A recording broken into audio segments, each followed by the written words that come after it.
Hi viewers and welcome to my channel. मेरा आज का व्लॉग हिस्ट्री से रिलेटेड है क्योंकि मैं कुछ हिस्टोरिकल प्लेसेस है स्टैटन आइलैंड के, उनको विज़िट करने जा रहा हूँ और फिर मैं कोशिश करूँगा कि मैं यहाँ के हिस्टोरिकल प्लेसेस को, उनकी हिस्ट्री को और उनकी प्लानिंग को मैं रिलेट कर सकूँ सब कॉन्टिनेंट की प्लानिंग से। तो चलते हैं, लेट्स गो।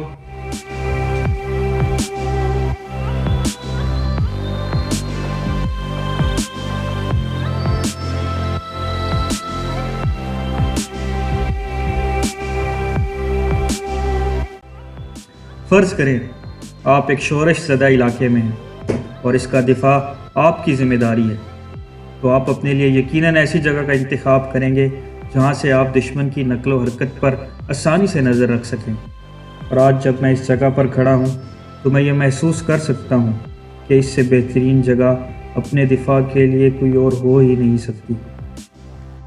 ये तो 300 साल पहले का किस्सा है, जब किसी भी मुल्क के पास उनकी एयरफोर्स या एविएशन नहीं हुआ करती थी और किसी भी मुल्क को फतह करने के लिए सबसे पहले उसकी बंदरगाह पर कब्जा किया जाता था। मशहूर ज़माना तारिक बिन ज़ियाद का किस्सा तो आपको याद ही होगा। जब उसने स्पेन के साहिल पर कदम रखा तो अपनी फ़ौज को कश्तियाँ जला देने का हुक्म दे दिया था और फिर स्पेन फतह भी कर लिया।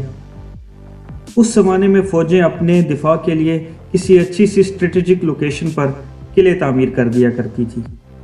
ये सब मैं इसलिए बयान कर रहा हूँ क्योंकि आज मैं ऐसी ही जगह पर हूँ जिसका तारीख के साथ बहुत गहरा ताल्लुक है, फोर्ट वर्ड्सवर्थ।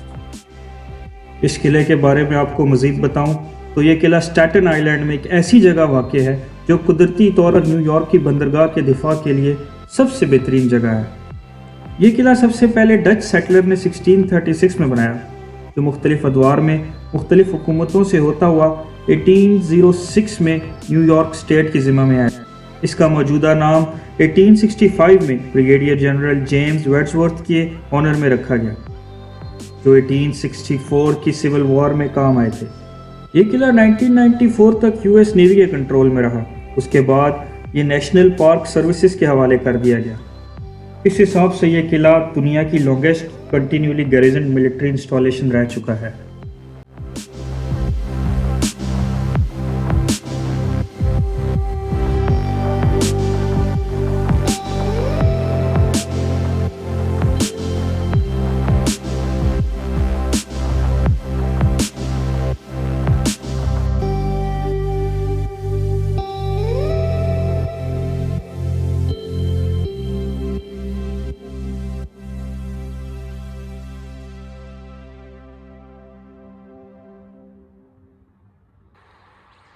टॉर्पेडो वॉश, ये है वो जगह जो आजकल हम यहाँ नहीं जा सकते। यहाँ से टॉर्पीडोज लॉन्च किए जाते थे। टॉर्पीडोज मीन्स माइंस, लेकिन यहाँ से शिप्स पे लोड करके वो मुख्तलिफ़ जगहों पे रखते थे उसको, और जब कभी डेंजरस सिचुएशन होती थी तो वो उसको लोड करके माइंस को इधर उधर फैला सकते थे। लेकिन ऐसा कभी रियलिटी में world war 1, world war 2, Spanish war, कभी भी इसका इस्तेमाल नहीं किया इन्होंने। तो प्रैक्टिकली ये जगह कभी भी यूज़ नहीं हुई।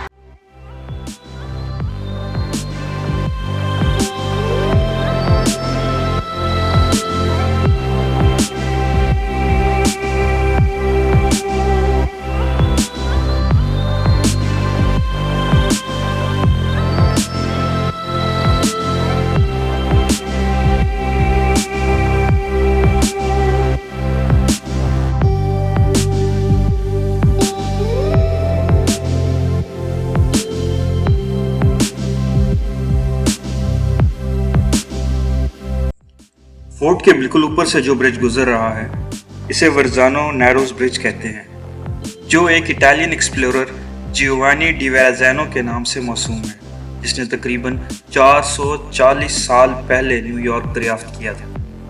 ये पुल स्टैटन आइलैंड को न्यूयॉर्क के बाकी हिस्सों से जोड़ता है। इस पुल की कंस्ट्रक्शन का आगाज 1959 में हुआ और 1964 में यह ट्रैफिक के लिए खोल दिया गया था। इसके क़याम से पहले स्टैटन आइलैंड से ब्रुकलिन जाने का वाहिद ज़रिया फेरी सर्विस था, जो आज भी कायम है।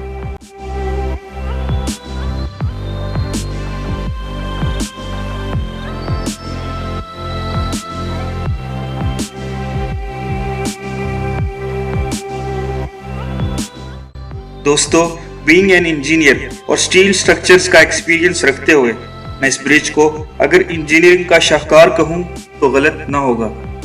इस पुल की लंबाई 1.3 किलोमीटर है और यह 1981 तक दुनिया का सबसे बड़ा सस्पेंशन ब्रिज था।